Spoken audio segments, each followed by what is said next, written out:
요즘 부동산에 대해서 좀 즐거운 소식이 좀 가득한 것 같아요. 네. 여러분, 제가 뭐라고 했습니까? 군데군데 씨앗을 뿌려놓고요. 이런 대형 호재, 재건축, 선도, 지구 지정, 이런 호재가 있으면, 네, 자연스럽게 흐름에 올라타면 된다 이거예요. 이런 호재가 뜨고 나서 그 지역에 억지로 가려고 생각하지 마시고요. 네. 미리 씨를 여러 군데다가 씨앗을 뿌려 놓으면요, 네, 얻어 걸리게 되어 있습니다. 저는요, 여러분들 생각하는 것만큼 부지런히 부동산에 임하고 있어요. 네. 부동산 시장은 제 친구입니다. 자, 오늘 이 뉴스 좀 읽어드릴게요. 자, 조선일보에 나와 있고요. 제가 어제 시행령 입법 예고는 했는데 도대체 어떤 지역이 정확하게 어떤 지역들이 선정이 되는지 나와 있지 않았어요. 그러니까 예전에 나와있던 그런 것밖에 없었죠. 자, 일기 신도시등 노후 계획 도시에서 재건축을 추진하는 아파트는 특별법에 따라 현재 200% 안팎의 용적률 최대 750%까지 높일 수 있게 된다고 합니다. 자, 200에서 750까지 증가한다는 것은요, 3.5배 증가한다는 거예요. 근데 전체 땅을 3.5배를 증가시켜준다는 의미가 아니에요. 이 땅에서 주거 건물은 요 정도 올려주고 다른 기타 뭐 부대 시설도 있지 않겠습니까? 그것도 요 정도. 네. 그 중에서 또 일정 부분은 공공시설로 기여를 한다면 또 용적률 주겠다 이런 겁니다. 자, 전체 이제 원래는 51곳 이렇게 나왔었는데 108곳으로 확대하기로 했다라는 게 주요 골자입니다. 국토교통부는 오는 4월 노후계획도시 정비 및 지원에 관한 특별법 시행을 앞두고 구체적 적용 방안을 담은 시행령을 31일 발표했다고 합니다. 자, 3월 10일까지 국민 의견을 청취한 뒤 노후계획도시 특별법과 함께 시행에 들어갈 예정이라고 합니다. 자, 이번 시행령에 특별법이 적용될 범위와 특별정비구역 지정요건, 이게 중요해요. 특별정비구역 지정요건. 네. 요런 것도 지정하면 그냥 안전진단 면제하고 그냥 바로 일사천리 하겠다라는 겁니다. 건축규제 완화 방안 등이 담겼다. 자, 그래서 노후계획도시 특별법 시행령 주요 내용을 적용 대상 지역을 108곳으로 확대, 지하철역 반경 500m 이내 초고밀도 개발하겠다. 그리고 용적률을 법정 한도의 1.5배까지 허용. 3종 일반 주거지역의 법정 한도가 몇이에요? 300%죠. 300%의 1.5배 하면요 450%죠. 준주거 지역의 최대 한도가 500%이기 때문에 500%의 1.5배를 해주면 750%잖아요. 네, 그렇게 해줄 수 있다는 거예요. 네, 그래서 이제 이번 정권은요, 대통령 임기가 끝나기 전에 뭔가 삽을 펄 거다, 삽을 뜰 거다, 이렇게 강력하게 주창을 하고 계십니다. 그래서 선도지구 같은 경우는 정부에서 온 힘을 다해서 뭐 도와주지 않을까 생각이 드는데, 많은 전문가들은 그게 안 될 거라 생각해요. 근데 여러분, 세상에 안 되는 거 없어요. 여러분, 규제가 얽히고 설키고 있다 뿐이지 안 되는 거 없습니다. 대통령이 힘을 갖고, 대통령이 어떤 마음을 갖고 임하는지에 따라서, 밀어붙이는지에 따라서 다르다라는 겁니다. 본인 임기 내에 한 곳이라도 삽을 뜨면요, 그거는 기타 여러 지역들의 지자체에서 본보기로 삼고 따라갈 거라는 겁니다. 자, 특별 정비구역으로 지정되면 용적률을 법적 상한선에 1.5배까지 적용받을 수 있게 된다. 이렇게 되어 있고요. 자, 그래서 특별법, 자, 일반 주거지역에 있는 20층 아파트가 준주거지역을 바뀌고 특별법 인센티브까지 받으면 최대 약 70층까지 올릴 수 있는 것이다. 전문가들은 교통 등을 감안하면 무조건 고밀도 개발을 하기는 어려운 만큼 40에서 50층 수준의 재건축이 이루어질 것. 자, 역세권에 아파트들이 쫘르륵 있는 곳들이 대부분 다 일기 신도시예요.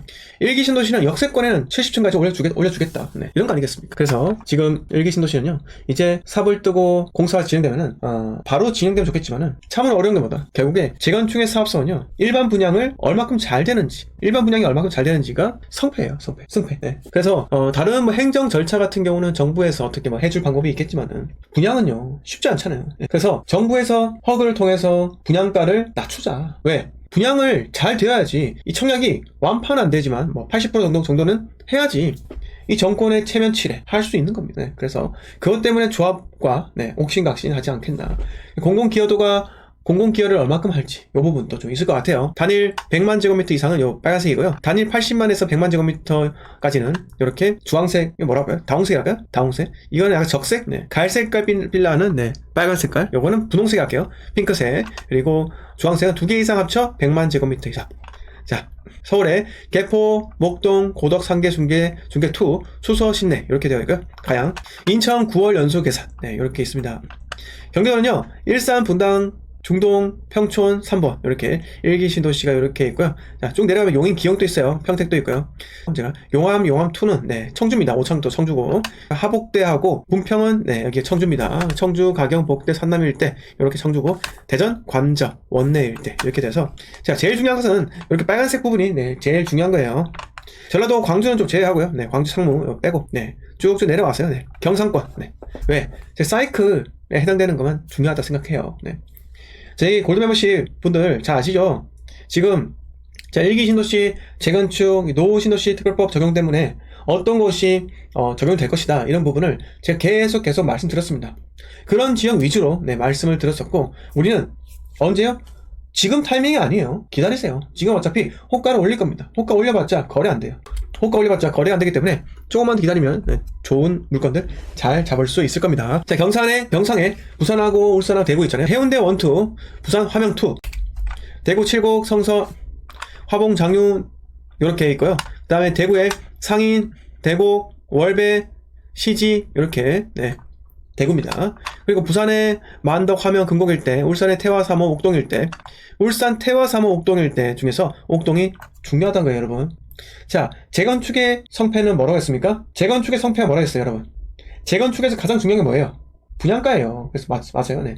사업성이 좋으려면 분양가 좋아야 돼요. 분양가가 좋으려면요, 입지가 좋아야 됩니다. 입지가 좋아야지 하락기라도 사업성이 있는 거예요. 그래서 이런 거 새로 추가된 옥동 보시라고요. 자, 마디빌러님, 제가 우리 부산 강의 때, 울산 강의 때 제가 여기 말씀드렸어요.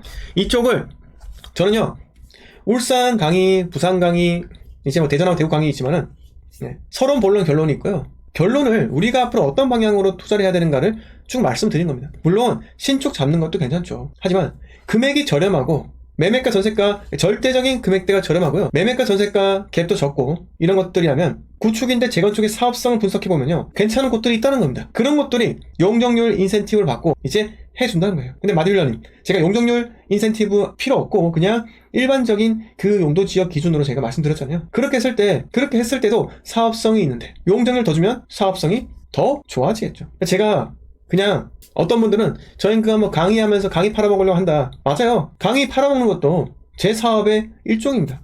제 사업성을 높이려면 온라인 또 강의를 팔아야 되고요. 오프라인도 강의 팔아야 돼요. 그런데 그 강의의 품질이 떨어진다라면요, 제가 2번, 3번, 4번, 5번 강의를 쭉쭉쭉 했을 때 과연 수강생들이 피드백이 좋을까요?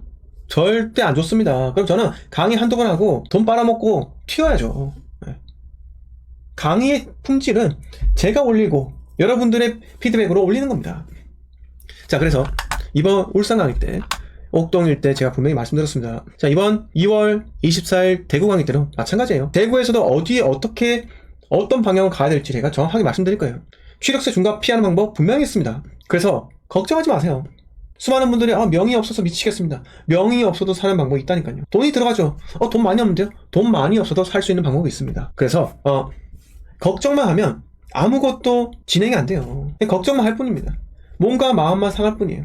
하지만 걱정은 잠깐 뒷전에 두고요. 네, 어떻게 하면 이 난국도 이겨낼 것인가에 대해서 끊임없이 고민한다면 방법은 있다라는 겁니다. 여러분, 2023년 한 해 내내 2024년 시작하자마자 저는 부동산을 매수하고 있어요. 매수해 왔습니다. 제가 정신이 나가서 매수할까요? 오늘 댓글로 엄청나게 욕이 달리더라고요. 집값 떨어지는데 왜 집을 사라고 하냐.